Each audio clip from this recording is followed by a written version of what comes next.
এমনকি ইসরায়েলও বিরোধী দল নিয়ে বসে যে মুসলমানদের মারবে। তার বিরোধী দলের নেতা একটা কথা বলে, যেখানে যৌক্তিক বিষয় সেটা আমরা সমালোচনা করবো, যেটা সহযোগিতা আমরা সহযোগিতা করবো। আমরা সেই বিরোধী। রোনালদো আর মেসি ফুটবল খেলায় আছে বিশ্বকাপে, আর বাংলাদেশের পার্লামেন্টে ডক্টর শহীদুল অবশ্যই নেই, আর তাদের আমার সাথে অবশ্যই এর কোনো খেলা নাই, নিয়ম আছে। কেউ যদি বলে দেন তার পার্সোনাল ওপিনিয়ন।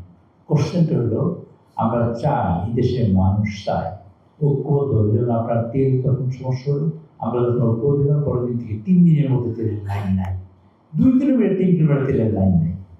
আমরা ঐক্যবদ্ধ দিয়ে ওই সেটাই হলো কামনা, এবং আমরা প্রত্যাশা করি।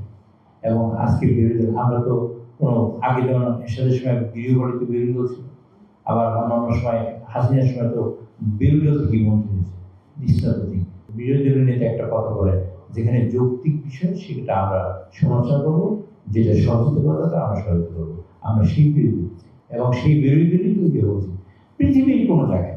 আপনারা খোঁজ নিয়ে দেখবেন, গুগলে সার্চ করে দেবেন, পৃথিবীর বা আমি বলি যে এটা রিয়াল গণতান্ত্রিক দেশে বিরোধী দলের কাজ থাকে। বিরোধী দল কি করে? এমনকি ইসরায়েলও বিরোধী দল নিয়ে বসে যে মুসলমানদের মারবে। তারা বসে পাশের দেশ ভারতে, আপনার সোনিয়া গান্ধী, মনমোহন তাদের সাথে বসে এই যে কি জানার নাম, আচ্ছা, রাষ্ট্রীয় কোনো ক্রাইসিস তারা বসে। বিরোধী দলের কাজ কি দেশে সবসময় সমালোচনা হতে পারে? বিরোধী দল তো চায়, এবং বিরোধী দল তো একদিন ঝগড়া বসতে পারে, সেদিন হয়তো আমরা বিরোধী দল বসতে পারি। আমাদের একটা স্মুথ ট্রানজিশন আছে। কাজে আমরা চাই যেটা জেনুইন সেটা আমার পাশে থাকবে, যেটা জেনুইন না সেটা আমার বিপক্ষে থাকবে, সেটা আমার সমালোচনা করবো। So that my must be corrected.